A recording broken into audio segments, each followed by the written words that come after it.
Од денес па во текот на наредните неколку денови во собранието ќе се следува ребалансот на буџетот за 2021 година. Во оваа прилика би сакал да информирам јавноста дека се поднесени вкупно 222 амандмани, од кои 153 се на предлог на пратеничката група на ВМРО-ДПМН и Коалицијата за обнова на Македонија. Комисиската расправа ќе трае вкупно 10 дена, во кои преку одговорна дебата ќе понудиме соодветно образложени аргументи и објаснувања, потврдувајќи ги фактите дека понудениот ребаланс е одлика на една неодговорна власт, која ниту се обидува, ниту пак сака да размислува стратешки и перспективно и секако во интерес на државата и нејзините граѓани.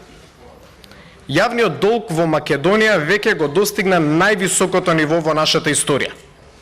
Сите ние должиме над 7 милиарди евра, што представува 63% од бруто домашниот производ. Никогаш не сме биле позадолжени. СДСМ кога превзема власта, јавниот долг изнесуваше 4,7 милиарди евра и беше на ниво од 46%. За само 4 години владење, јавниот долг е зголемен за нови 2,4 милиарди евра. Ширењето на невистини дека каматната стапка е денес пониска од колку 5-10 години, со сигурност нема да ни го намали долгот. Средствата од буџетот потребно да се трошат наменски, но секако и да се инвестираат во продуктивни проекти, кои во иднина ќе создаваат дополнителна вредност. Овде би сакал да потенцирам дека за прв пат во историјата на Македонија јавниот долг е двојно поголем од вкупните буџетски приходи. Едноставно кажано, јавниот долг е толку висок, што за истиот да биде анулиран, ќе биде потребно 2 години да плаќаме даноси, придонеси кон државата, пензионерите да не добиваат пензија, докторите да не добиваат плата, земјоделците да не добиваат субвенции, да нема ниту денар за изградба на градинка, училиште, болница, спортски објект. Имаме разбирање дека е светска економска криза, но немаме разбирање за недоволниот капацитет, незнењето и неодговорното однесување на власта. Нудат несоодветни планови за инвестиции, фискална консолидација и разни други предлози. Но реалноста е сосема спротивна и загрижувачка. Например, фискалната стратегија која ги содржи среднорочните насоки и цели на фискалната политика, макроекономските проекции и проекциите за буџетскиот дефицит за периодот до 2026 година, е донесена на 1 јуни. Во неја јасно пишува дека буџетскиот дефицит за 2021 година се планира на ниво од 4,9%. За да 2 недели подоцна на седница на влада се усвојува предлог за ребаланс на буџет со буџетска дупка од 6,5%, односно 750 милиони евра. Владачката структура објаснува дека со ребалансот се зголемувале капиталните расходи. Одлична вест, доколку ова ветување беше дадено од влада што знае да гради, што ветува и исполнува. Но за жал пред вистината и бројките и боговите молчат и тешко е граѓаните да се манипулираат. Ако пред 2010 година 10% од буџетот се трошел на капитални расходи, сега тој процент е околу 6 до 7%. Нема инвестиции, практично го нема очекуваниот развој. Кога сме кај инвестициите, да ги погледнеме странските директни инвестиции. Нашата држава која пред 10 години беше на врвот по атрактивност за странските инвеститори, денес убедливо го држи. 2020 година имаме 274 милиони евра. Црна Гора 529 милиони евра, Албанија 1,1 милиарда евра, Хрватска 1,3 милиарда евра, Србија 3,44 милиарда евра. Истовремено имаме исклучително лош резултат кога е во праша економската активност. За првите 3 месеци БДП е понизок од 1,9%. Наспроти Србија и Словенија кои имаат раст од 1,6% и 2,3% или Хрватска 0,9%.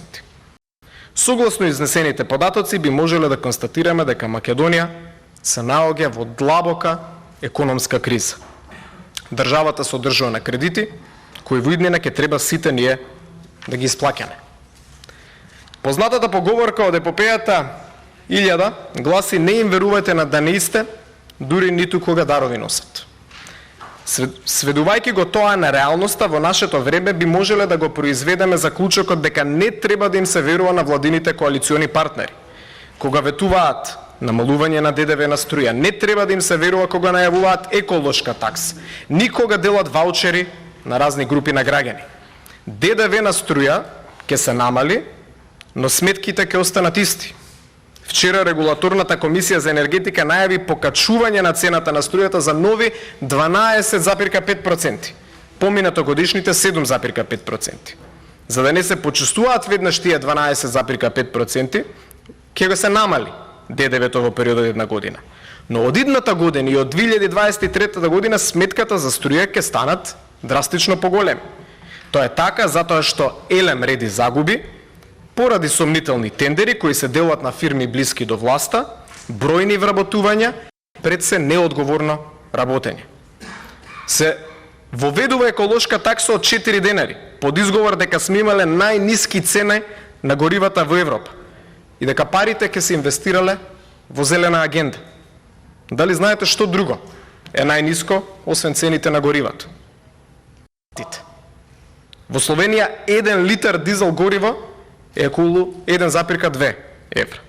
Но таму просечната плата е 1279 евра. Со просечна плата може да се купат 1000 литри гориво. Колку може во Македонија? Тоа граѓаните го знаат најдобро. Овие 4 денари нема да се почувствуваат само на бензинските станици, туку и во продавниците, каде што сите ние сме крајни потрошувачи. Храната и останатите продукти што ги купуваме во маркетите, ја носат транспортни компании кои исто така ќе плаќаат оваа такса. Односно на тоа дека парите ќе бидат наменети за зелен фонд, имам некои делени и прашања. Доколку се приберат 27 милиони евра од еколошка такса, тогаш зошто новоотворената програма Зелен развој тежи само 11 милиони евра? Каде се останатите 16 милиони евра?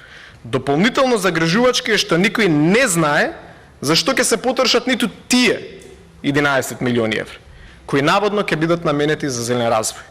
Наводно генералниот секретаријат на владата ќе достави програма до владата како ќе се трошат овие пари. Почитувани, ова не е еколошка такса, ова е кризен данок. Државата е задолжена како никогаш до сега, а буџетската дупка постојано се зголемува.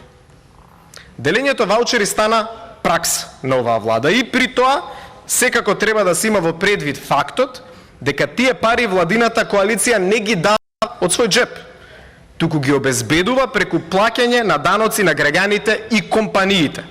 Ваучерите беа и се потребни за оние кои поради ковид кризата не можеа да работат или имаат драстично намален обем на работа, но на граѓаните им се потребни работни места, затоа што од ваучери не се живее. Кога сме кај работните места, загрижувачки е податокот од Агенцијата за вработување дека од почетокот на пандемијата веќе над 50.000 граѓани се регистрирале како невработени. Овој број може да се намали ако компаниите имаат сигурен партнер во владата. Велам сигурен партнер затоа што оваа влада покажа дека единствено што знае е да ги зголемува даноците и давачките, а да дели пари само на некој. Велам сигурен партнер затоа што оваа влада, подпирајќи се на популизмот, ќе затвори бројни компании, а со тоа и голем број на работни места. Прашајте ги стопанските комори што мислат за одредени законски измени кои се најавени и какви ќе бидат ефектите на таквите измени во однос на економијата. Почитувани, ова е само мал дел од аргументите што ќе ги изнесеме на комисиската расправа во наредните денови. Пред нас е ребаланс кој представува кулминација на континуирано неодговорно однесување во економијата од страна на владата предводена од СДСМ и нивните партнери. Негативните последици од актуелните и најавени економски политики со веројатност ќе се чувствуваат и во блиски иднина. Затоа за 4 месеци од сега граѓаните имаат избор. Дали Македонија за сите луѓе или Македонија на СДСМ и нивните партнери и поддржувачи.